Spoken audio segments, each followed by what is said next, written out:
తిరిగి BCN news కి స్వాగతం. మెగా హీరో రామ్ చరణ్ తేజ్ ఆయన తల్లి సురేఖ మేనమామ అల్లు అరవింద్ పిఠాపురానికి విచ్చేశారు. తన తల్లి సురేఖ మేనమామ అల్లు అరవింద్ తో కలిసి రామ్ చరణ్ తేజ్ పిఠాపురం పాదగయ క్షేత్రం కుక్కటేశ్వర స్వామి ఆలయాన్ని సందర్శించుకున్నారు. ఆలయంలో పూజలు నిర్వహించుకున్నారు. అనంతరం చేబ్రోలోని పవన్ కళ్యాణ్ ఇంటికి వెళ్లారు. మెగా అభిమానులు జన సైనికులు రామ్ చరణ్ చూసేందుకు పెద్ద ఎత్తున తరలివచ్చారు. వైసీపీ ప్రభుత్వం అధికారంలోకి రాగానే 360 రోజులు కరెంటు కోతలతో ప్రజలు తీవ్ర ఇబ్బందులు ఎదుర్కొంటున్నారని ఎమ్మెల్యే నిమ్మల రామానాయుడు ఆరోపించారు. పాలకొల్లు హౌసింగ్ బోర్డు కాలనీలో విద్యుత్ కోతలకు నిరసనగా విద్యుత్ స్తంభం ఎక్కి దీపాన్ని కట్టి ప్రభుత్వానికి వినూత్న నిరసన తెలిపారు. కూటమి అధికారంలోకి వస్తే ఎలాంటి కోతలు ఉండవని అన్నారు.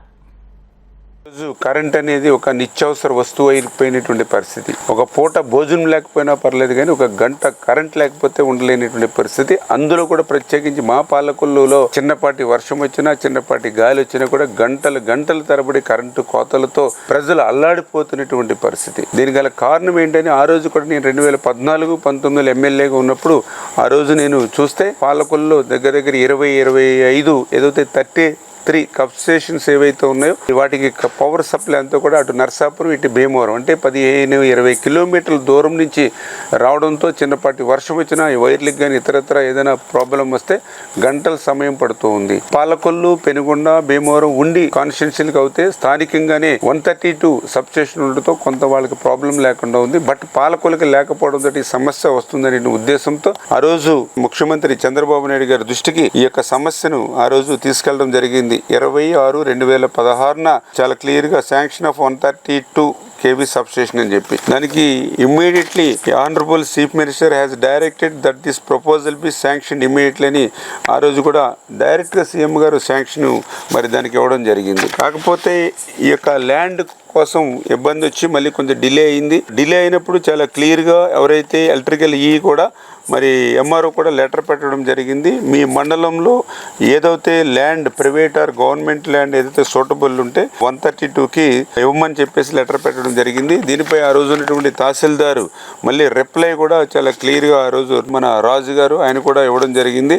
There is no suitable government land available in this mandal for construction of 132 substation అని. దాంతో మళ్ళీ నేను ప్రభుత్వంలో మళ్ళీ అధికారుల చుట్టూ మళ్ళీ మంత్రుల చుట్టూ ముఖ్యమంత్రి చుట్టూ తిరిగి మళ్ళీ ఇమీడియట్లీ ఈ గవర్నమెంట్ ల్యాండ్ ఇక్కడ డెల్టాలో 3-5 ఎకరాలు దొరకడం ఫ్రీగా కష్టం అని చెప్పి మళ్ళీ ఒప్పించి దానికి బడ్జెట్ పెట్టి కొనుగోలు చేయడానికి ఒప్పించాం. ఈ లోపల ఎలక్షన్ నోటిఫికేషన్ రావడం ఆ రోజు ఆగిపోయినటువంటి పరిస్థితి. సరే రేపు వచ్చేది మన గవర్నమెంటే కాబట్టి ఇమీడియట్లీ దీన్ని స్టార్ట్ చేద్దామని ఆ రోజు నేను అనుకోవడం జరిగింది. దురదృష్టవశాత్తు ప్రభుత్వం మారడంతో ఈ 5 సంవత్సరాలు దీని ఊసే ఈ ప్రభుత్వానికి లేనిటువంటి పరిస్థితి. అందుకే ఈ యొక్క కరెంటు కష్టాలు తీర్చడానికి రేపు తెలుగుదేశం, జనసేన, బీజేపీ ప్రభుత్వం అధికారంలోకి వస్తుంది. ఇమ్మీడియట్లీ ఏదైతే ఆ రోజు శాంక్షన్ చేసి 5 సంవత్సరాల నుంచి నిలిచిపోయినటువంటి ఈ 132 సబ్స్టేషన్ని పాలకొల్లులో నిర్మాణం చేసి పాలకొల్లు కరెంటు కష్టాలు తీర్చేటువంటి బాధ్యత నేను తీసుకుంటాను. ఎందుకింత గట్టి హామీని ఇస్తున్నానంటే నేను పని చేసేటువంటి మనిషిని కాబట్టి. జరగనున్న ఎన్నికల్లో ఫ్యాన్ గుర్తుకు ఓటు వేసి మెజార్టీతో గెలిపించాలని వైసీపీ అభ్యర్థి గుడాల గోపి పార్టీ శ్రేణులకు సూచించారు. పశ్చిమ గోదావరి జిల్లా పాలకొల్లు మండలం శివదేవుని చిక్కాల నుంచి యలమంచిలి మండలం దొడ్డిపట్ల వరకు సాగింది. ఈ కార్యక్రమంలో TTD board member Meka Seshababu, Gunnam Nagababu, Edla Tataji, Chilukuru Dattatreya Varma, Chandaka Satyababu తదితరులు పాల్గొన్నారు.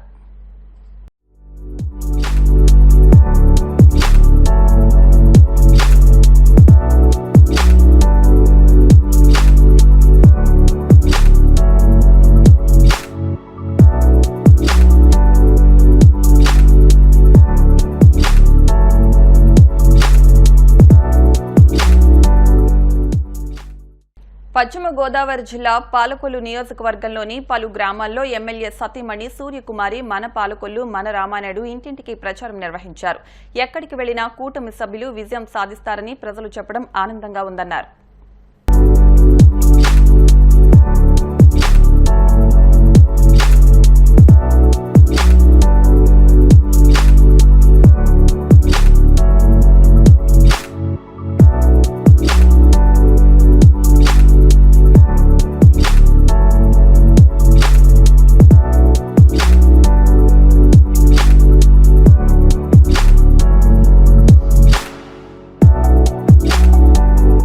వార్తలు ముగించే ముందు ముఖ్యాంశాలు మరొకసారి.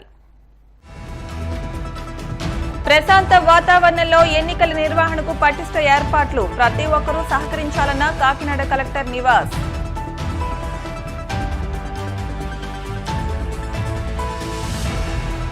పిఠాపురం పాదగయ క్షేత్రాన్ని దర్శించుకున్న రామ్ చరణ్ తేజ్. అభిమాన నటుని చూసేందుకు భారీగా తరలి వచ్చిన అభిమానులు.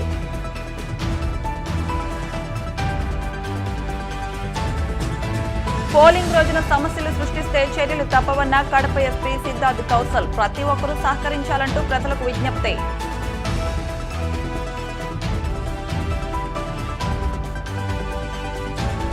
కాకినాడ జిల్లాలో స్ట్రాంగ్ రూమ్లు పరిశీలించిన కలెక్టర్ నివాస్. కౌంటింగ్ రోజున చేపట్టిన ప్రత్యేక చర్యలపై ఆరా. ఇవి వాటి వార్తా విశేషాలు. మరిన్ని వార్తా విశేషాలతో నెక్స్ట్ బులెటిన్లో మళ్ళీ కలుద్దాం. అంతవరకు సెలవు. నమస్కారం.